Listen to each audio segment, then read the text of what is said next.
basic pumping of the wing can help you gain speed or take off in slightly less wind. Advanced pumping, on the other hand, makes an enormous difference. Advanced pumping combines wing pumping and hydrofoil pumping into a unified movement. This can be quite hard to grasp in one go, so to help you practice, we'll start with the most basic wing-only technique and then add all the layers of improvement from there to get you to advanced pumping. A small in and out pump of the wing does generate extra force. Interestingly, you can more than double the force as you pull in the wing. You can improve that by simply making the pumps larger. The extra force lasts longer, which gives you a better chance of increasing speed enough for the board to lift.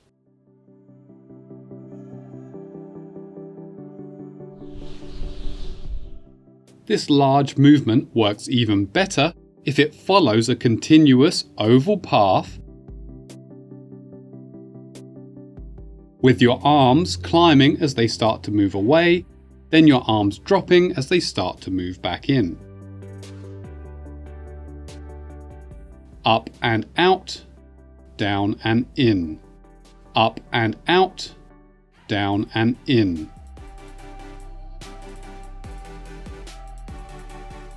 Exactly why this works, I'll explain shortly. First, let's make that movement larger by using a full body movement rather than just arms. You straighten your body as you begin extending your arms upwards. You contract your body as you begin pulling your arms down. Up and out, down and in. This movement gives a good pump of the wing and includes the first element of pumping the foil. But why does this particular wing movement help set you up for hydrofoil pumping? Why not cycle the other way? Why not move the wing in and out at a lower angle where we know we get more sideways pull? To understand why, we need to look at what makes a pumping takeoff so effective. The key is that you have a climb, which is immediately followed by horizontal acceleration. The climb phase helps lift the board, and less board in the water reduces drag. If this is immediately followed by sideways acceleration, you will be able to reach higher speeds than before thanks to the reduced drag. Then, thanks to that extra speed, during the next climb phase, you'll get a bit higher than before. You then have even less drag than before, so you can move faster in the acceleration phase. Each climb phase should yield less board in the water than before, and then enable higher speeds than before, until there is no board left being dragged in the water and you can foil away. So you see, it's fundamental to have a climb phase, followed immediately by a horizontal acceleration phase. And that is what this movement enables. Just after you extend, as you start to pull down the wing and contract your body, you get a period of feeling almost weightless. This temporary weightlessness is a big part of what helps the board climb during foil pumping, since it doesn't have to lift all of your weight during that period. This weightlessness or climb is then naturally followed by horizontal pull from the wing as it drops lower and gets pulled in. So we have reduced weight to help the board climb, followed by sideways pull to help the board accelerate. Now we have strong wing pumping and the first element of foil pumping built into it. Next, we just have to add one more movement to complete the foil pumping side. If you alternate foot pressure, this can greatly improve your foil pumping.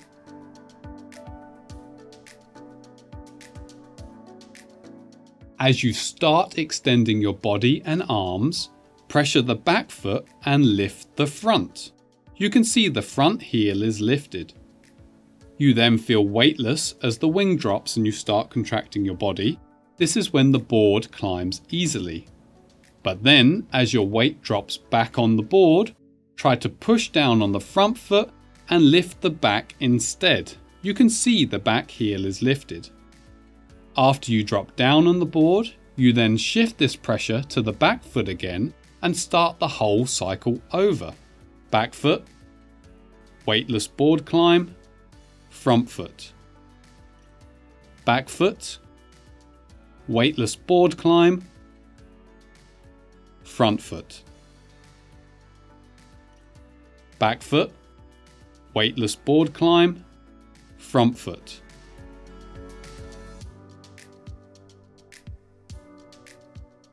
This alternating foot pressure helps a lot with the climb and accelerate phases.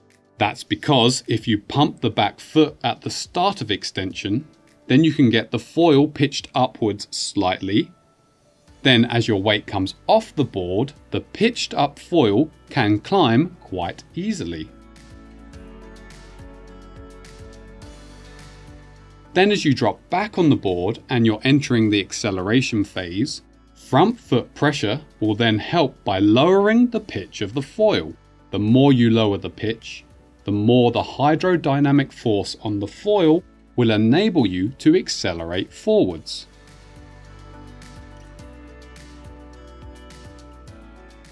If the foil remained pitched upwards, that would slow you down. Let's run through it all on the water. It's worth starting with a few basic pumps for the little extra speed that generates.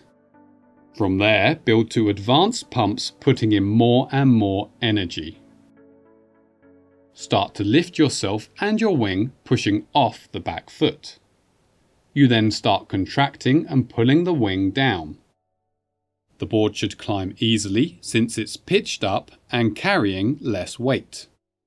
You then drop on the front foot and pull in the wing at a low angle. You should accelerate easily. You then shift from front foot pressure to back foot pressure as you start extending the wing and the whole cycle starts again. Climbing for less drag, then accelerating for more speed.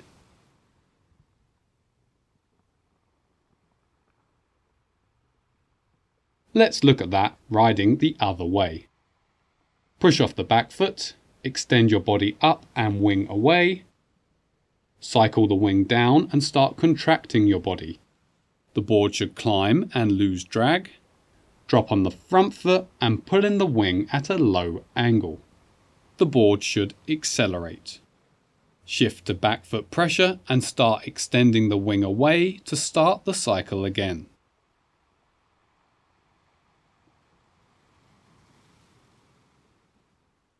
Bear in mind this can be physically very draining. So if this doesn't work after several pumps, don't keep going. Take a break, get your energy back, then it's a good idea to wait for the next gust of wind to improve your chances.